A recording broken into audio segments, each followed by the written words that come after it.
Hello guys, welcome back my YouTube channel Sanjeev Kumar vlog. અને અહીંયા તમે જોઈ શકો છો રોહન તો હજુ ઊંઘી જ રહ્યો છે અને સચિન રેડી થઈ ગયો છે નેહાર જવા માટે. હજુ રોહન જ જાગવાનું બાકી છે અને મારા મોઢામાં દાંતરનો ડોયો છે હવારની અંદર.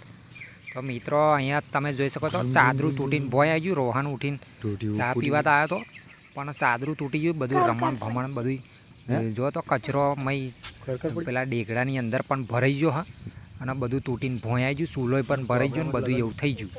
તો મિત્રો સવારમાં ચાદરું તૂટીને ભોંય આવી ગયું. તો અમારે તો લોસા પડી ગયા અને અહીં કોંસીડો જો ગભરાઈ ગયો એકદમ. અને અર્પિતાએ તે જો અને રોહનના સચિન બધા ભેગા થઈ ગયા. સબનું ચાદરું તૂટી ગયું. દૂધ રેડી થઈ ગયું છે. હવે મારે જવાનું છે દૂધ લઈને, એટલે બહેણી રેડી થઈ ગઈ છે. તો આપણે નીકળીએ. તો મિત્રો સવારમાં અમારા જોગણી માતાનું એવું નિવેદન એવું બધું કરવાનું હતું, એટલે સવારમાં બધા નહીં ધોઈ આવી ગયા છે મંદિરે. તો અહીંયા જોઈ શકો છો પ્રભાતભાઈ અને હું બે હાર બનાવતા હતા મસ્તન, અને હાર બાર રેડી કરી દીધા અને નારિયેળ પણ તારે ભરી દીધા છે એ તોરણ બાંધવા માટે. તો અહીંયા સરસ મજાનું બધું પબ્લિક ભેગું થયું છે અને નિવેદન એવું બધું કરશે અને તોરણ બોરણ બાંધીને રેડી થઈ ગયો. તો મિત્રો અહીંયા જોઈ શકો છો તોરણ બોરણ બાંધી દીધું છે અંદર બે થોંભલા ઉપર હમી. અને બધા પબ્લિક અહીંયા પ્રસાદ ખાવા બેઠું છે.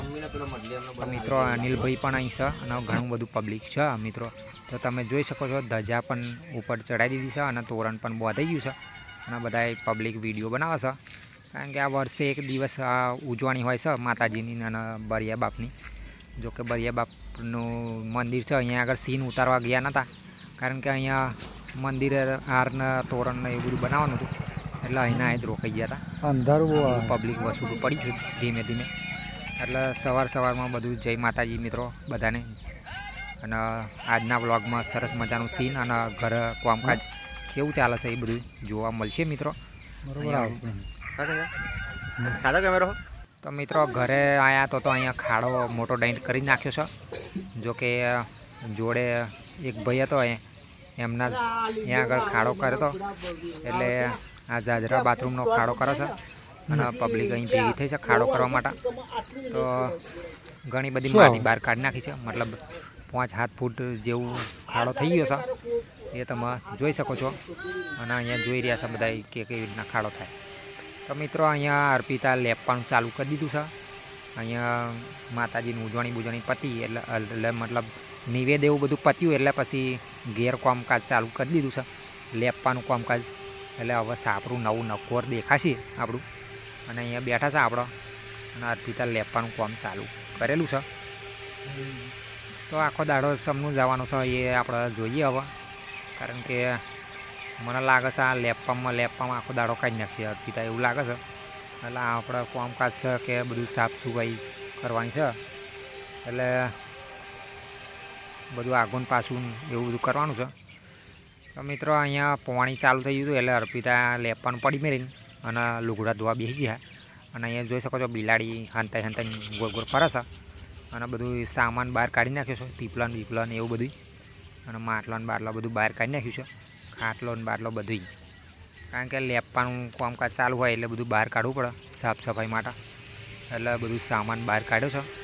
અને અહીંયા તમે જોઈ શકો છો થોડું ઘણું હજુ લેપેલું છે, પણ પાણી ચાલુ થયું એટલે અર્પિતા બધું પડી મૂકીને લેપવાનું પડી મૂકીને બહાર લુગડા ધોવા પહોંચી ગઈ છે. અને આપણે અહીંયા હજુ ગોળ ફરીએ છીએ, બરાબર છે. તો મિત્રો બપોરનો ટાઈમ થઈ ગયો છે અને આ રોહન જો અહીંયા મેચ રમવા વળગી પડ્યો છે એકલો દંડો લઈને, પ્લાસ્ટિકનો દડો લઈને. જો દડો જ મને દેખાતો જ નહીં, ચોક ગયો ખબર જ નહીં એ પડ્યો જો ત્યાં જ જઈને. અહીં એકલો રમે છે. અહીંયા જો થાકીને થૂકીને ફૂટીને દડા એકલા રમે છે અને પાઇપે પાણી ચાલુ છે એટલે વાંધો નહીં આવતો. તો મિત્રો જોઈએ આપણે કે રોહન ચમનું રમે છે, કારણ કે એકલો રમવાનું હોય એટલે કંટાળ આવે ને. જો હે ને એકલા કંટાળ આવે છે એટલે બધા ધતિંગ મળે છે એને. ના અહીંયા અર્પિતા વાસીદું ભરવાની વર્જી પડી છે. જો મસર જારી બધું ચડાયેલું છે. ભેંસ આપણે બોધેલા છે આઘી, મતલબ સોયડે બોધ્યા છે. બપોરના ટાઈમે બહાર રાખવાનું હોય આપણે એટલે. અને અર્પિતા વાસીદ ઉપર હશે અને એવું બધું કામકાજ ચાલુ છે મિત્રો.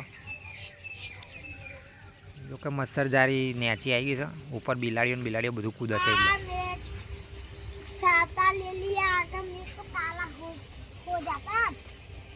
चलो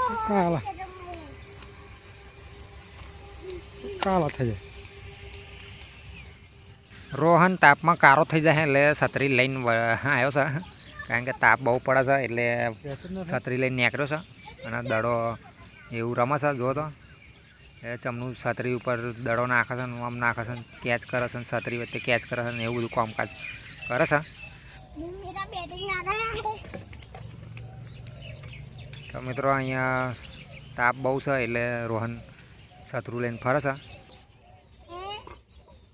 हाँ रमने का कैसे रमने का छाता ले लो, अपन छाता ले जाऊंगा तो मैं तो काला हो जाऊंगा। ऐसा रमने કારણ કે એવો કારો થઈ જાય એમ કહે છે. હવે ખબર નહીં કારો થઈ જાય દોરો થઈ જાય. જો દડો છત્રી ચમનું પકડવાનું હોય કંઈ સમજણ તો પડતી નહીં. અમે પણ નાનપણમાં એવી જ રીતે રમતા હતા, કારણ કે એકલા હોય એટલે દડો લઈ લેવાનો પછી રમવાનું. મિત્રો હું આવી ગયો છું બાજરી વાળવા, કારણ કે અર્પિતા તો લેપ છે અને મારે થોડુંક બાજરી વાળવી લાવી પડ્યો, કારણ કે ડોરામણ માટે જોઈએ, નકર ડોબું દૂધ કાઢે નહીં, એના નાખવું જ પડે તો તે દોવા દે, બાકી દોવા દે નહીં. એટલે હું આવી ગયો છું સીધી બાજરી વાળવા. બાજરી વાળીને પછી જોઈએ આપણે શું શું જોવા મળે છે આપણે આગળ, બરાબર છે.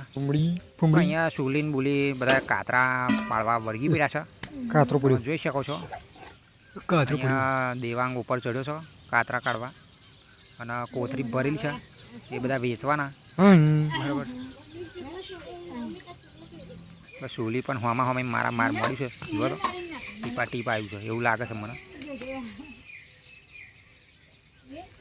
અહીં કાતરા પાડવાનું કામકાજ ચાલુ છે ભાઈ, એટલે કાલે શું માર્કેટમાં મોકલાવે એટલે 200-300 રૂપિયા આવી જાય.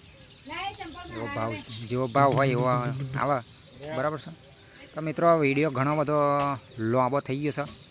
હવે આવતા વિડીયોની અંદર આપણે કંઈક મળીશું, બરાબર છે. વાંબલી તમે જોઈ શકો છો લીલી સમ થઈ ગઈ છે. કાતરા પણ જલેબી જેવા લટકી ગયા છે મસ્તન. અને આવી મજા ગામડામાં હોય મિત્રો, એટલે મજા આવે.